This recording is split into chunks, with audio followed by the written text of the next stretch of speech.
মুহাম্মদ সাল্লাল্লাহু আলাইহি ওয়াসাল্লামের দানশীলতা।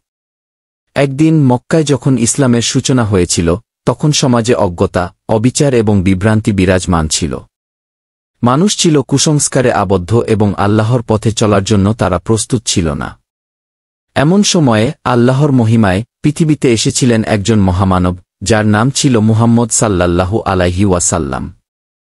তিনি শুধু একজন মহান নবী ছিলেন না, বরং তার জীবন, আচার-আচরণ, দানশীলতা এবং সহানুভূতির মাধ্যমে তিনি সমগ্র পৃথিবীকে দিকনির্দেশনা দিয়েছিলেন।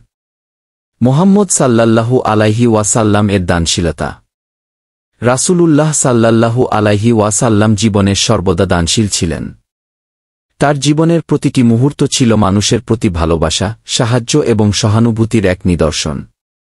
মক্কার মুষ্টিমেয় মুসলিমদের মধ্যে যারা আল্লাহর পথে নিজেকে সমর্পণ করেছিলেন, তাদেরকে কঠিন পরিস্থিতি মোকাবিলা করতে হতো। দারিদ্র্যের মধ্যে তাদের জীবন ছিল। এ সময় রাসূলুল্লাহ সাল্লাল্লাহু আলাইহি ওয়াসাল্লাম কখনোই নিজের দানে এবং সাহায্যে বিরত হননি। একদিন রাসূলুল্লাহ সাল্লাল্লাহু আলাইহি ওয়াসাল্লাম মসজিদে বসেছিলেন। এক গরিব ব্যক্তি তার কাছে এসে বলল, হে আল্লাহর রাসূল, আমার কাছে কিছু খাবার নেই। আমি খুবই ক্ষুধার্ত। রাসূলুল্লাহ সাল্লাল্লাহু আলাইহি ওয়াসাল্লাম তার মুখে একটি মিষ্টি হাসি ফুটিয়ে বললেন, তুমি অপেক্ষা করো, আমি কিছু ব্যবস্থা করছি গিয়ে। তিনি তার পরিবারকে জিজ্ঞেস করলেন, আমাদের কাছে কি কিছু খাবারের জিনিস আছে?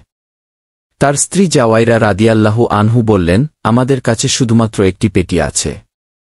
রাসূলুল্লাহ সাল্লাল্লাহু আলাইহি ওয়াসাল্লাম তখন ওই পেটি নিয়ে গরিব ব্যক্তির কাছে পৌঁছালেন। গরিব ব্যক্তি বিস্মিত হয়ে বলল, হে আল্লাহর রাসূল, এই এত কম খাবারের সাথে কি আমার ক্ষুধা নিবারণ হবে? রাসূলুল্লাহ সাল্লাল্লাহু আলাইহি ওয়াসাল্লাম বললেন, এটাই তোমার জন্য যথেষ্ট হবে, ইনশাআল্লাহ। আমি তোমাকে কিছু না কিছু দেব, তা যতই ছোট হোক, এটি অবশ্যই তোমাকে শান্তি দেবে। তিনি তার আসল দানশীলতা দেখিয়েছিলেন। তার দানে কখনোই অতিরিক্ত কিছু ছিল না, কিন্তু তার দানে ছিল আল্লাহর প্রতি পূর্ণ আস্থা এবং নির্ভরতা।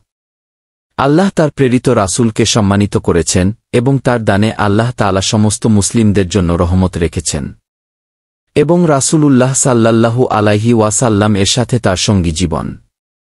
যদিও রাসূলুল্লাহ সাল্লাল্লাহু আলাইহি ওয়াসাল্লাম নিজেও দারিদ্র্য বয়ে নিয়ে এসেছিলেন, তবুও তিনি নিজের সমস্ত সম্পদ নিঃস্বার্থভাবে বিলিয়ে দিয়েছেন।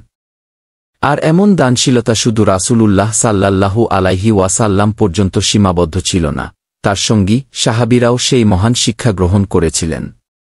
বিশেষভাবে আবু হুরায়রা রাদিয়াল্লাহু আনহু, আবু বকর রাদিয়াল্লাহু আনহু, উসমান রাদিয়াল্লাহু আনহু এবং অন্য সাহাবীরা তার দানশীলতা অনুসরণ করতেন। একদিন উসমান ইবনে আফফান রাদিয়াল্লাহু আনহু একটি বড় দান দিলেন। তিনি পুরো একটি বাণিজ্যিক কনভয়, কারবালা যুদ্ধে প্রস্তুতির জন্য প্রয়োজনীয় সামগ্রী দান করেছিলেন, যা মুসলমানদের জন্য অত্যন্ত গুরুত্বপূর্ণ ছিল। তার এই দান মুসলিমদের প্রেরণা দিয়েছিল এবং ইসলামের শক্তি বৃদ্ধি পেয়েছিল। সাহাবীদের উদাহরণ। আবু হুরায়রা রাদিয়াল্লাহু আনহু ছিলেন এমন একজন সাহাবী, যিনি পৃথিবীতে সবচেয়ে বেশি হাদিস বর্ণনা করেছেন।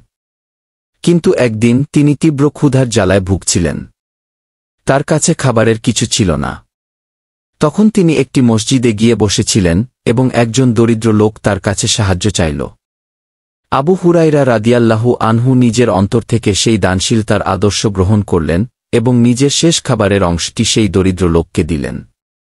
সেদিন তিনি না খেয়েই থাকতে পারেন, তবে তার বিশ্বাস ছিল যে আল্লাহ তাআলা তার প্রয়োজন পূর্ণ করবেন। সাবধানতা ও শিক্ষা। মুহাম্মদ সাল্লাল্লাহু আলাইহি ওয়াসাল্লাম এবং তার সাহাবীদের জীবন আমাদের জন্য একটি মহান শিক্ষা।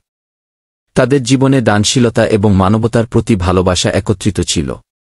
তারা কখনোই দানের পরিমাণ নিয়ে চিন্তা করেননি, বরং তারা চিন্তা করতেন দান করার মাধ্যমে মানুষের হৃদয়ে শান্তি